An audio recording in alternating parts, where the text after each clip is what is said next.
going on. Not much progress been since the last video. I'm trying to capture everything I do on camera, but we're getting to spring removal today, valve removal, and looking at cleaning the heads. And I might go into some of the math about my turbo stuff and hopefully get that on camera in detail for you. Weather here's been pretty bad. It's been raining a lot, so that's why I haven't done much filming, but I may have picked the better day. It's not raining, but it's still humid as hell, but hey, new digs, so not much sweat, so it's been pretty good. But let's get into it.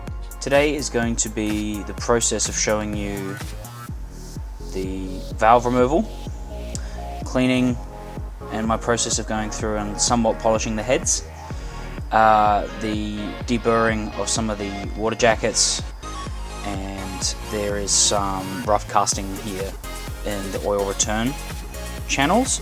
So just going through a little carbide tool, going through, showing you the process of just where it probably needs to be cleared up and cleaned, as you'll see later.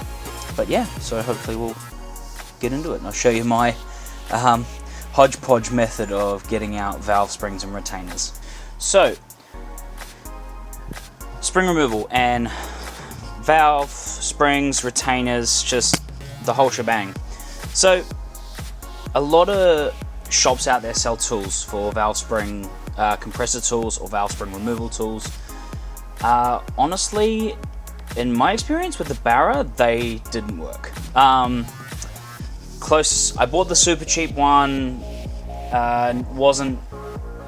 was user friendly, but didn't clear the block, like didn't clear the head. It wouldn't actually let me compress. I went to Repco, I've tried their one, valve spring compressor. It's like a little clamp, it's supposed to screw down, but due to the clearance involved, it didn't go very well. It wouldn't actually, I couldn't actually get it on and get it to sit without, once the point where the spring was compressed, it'd just like shoot off. It wouldn't shoot off, but it'd just snap off, and like nothing would break, but just wasn't compressing the spring. I had an idea where when one of my mates was over, I just thought, hell, I'll try it. Sure enough, it worked. Pipe. Believe it or not, this is literally a pipe I use on my tools for extra leverage. You would have seen it in the first video. But I thought, screw it, I'll give it a crack. Sure enough, I put this over the retainer and plate, push down, and I can't see what's in there, granted. But once it goes down, the retainer, if it's on the right angle, it just pops off. The trick I found too was to place just a rag underneath into the cylinder head, just so when you push down, the valve stays up a bit more. And I managed to get all four out just by basically pushing down, jerking it a bit back and forth. Giggity. But yeah, sure enough, that worked, and honestly didn't cost me anything except for some pipe I had laying around. The compressor tools will set you back about $68 at a basic rate of it. However, there is Atomic Performance out there actually does manufacture a billet aluminium tool that literally sits over here. It's designed specifically for the Barra, and it sits over the camshaft. Yes, cams have to come out to do it, but the head cylinder can stay on the engine inside.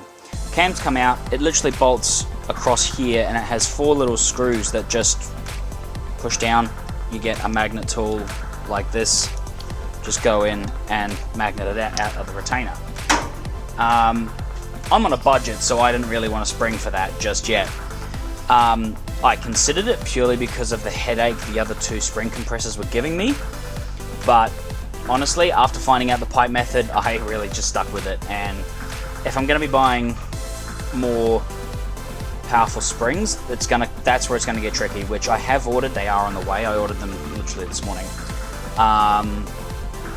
But yeah, that's where my real trick is going to be. So we'll cross that bridge when we get to it.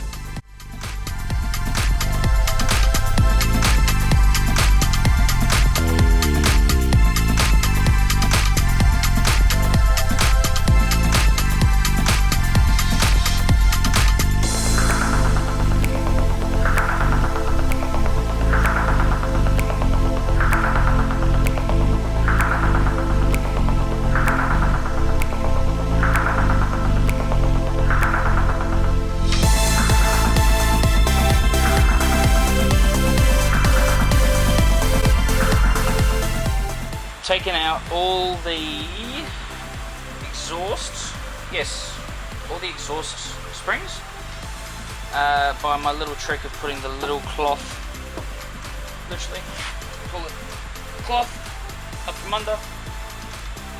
It's literally a matter of just pushing down and just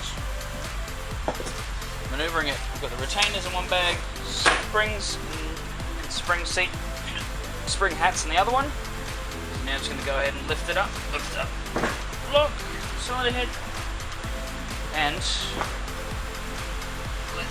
I'll just flip it and make it easier on myself. But yeah, so now it's just should be a matter of, you can see these things are dirty, properly filthy. So these are all the exhaust valves, which I have my lovely little tyre chair that I have.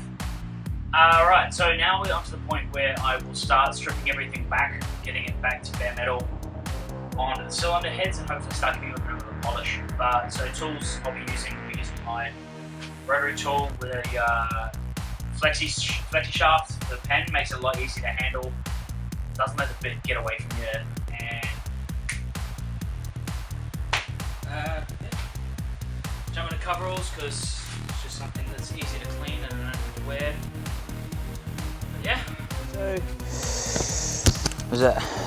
Dust mask is probably important because not only with degreaser, but you know, rotary tools, high speeds, a lot of stuff flying around. Glass is already fogging up, so that's lovely. But yeah, so now we're going to get into some cleaning.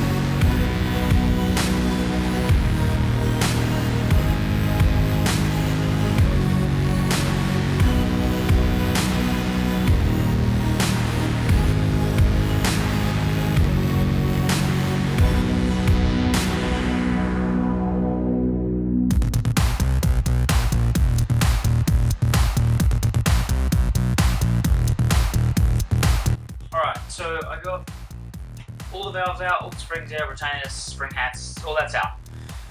I got into cleaning most of the cylinder heads. I'm going to come back and do the rest of them tomorrow, but it's once you've seen one, it's pretty much repeated processes for all the 5 other cylinder heads. That's pretty much where I'm at for today.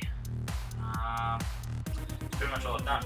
So I will come back and finish that up later, but realistically now I'm just waiting on parts and more or less a full gasket set to finish this off and then start reassembling. But still a lot more to go, but that's pretty much that one finished up. Hey guys, thanks for watching. I'm sorry I didn't get to the math about the N8 turbo. I will get to that. I will do a video on that next week or sometime during this week. I'll get it out when I can. Just going through the details of like lowering the compression ratio, what's necessary, how it handles that, and how I got to it and what tools I used to get to that. But thanks for watching. I'm hoping what I'm doing is helpful. But yeah, thanks for staying tuned and watching this one.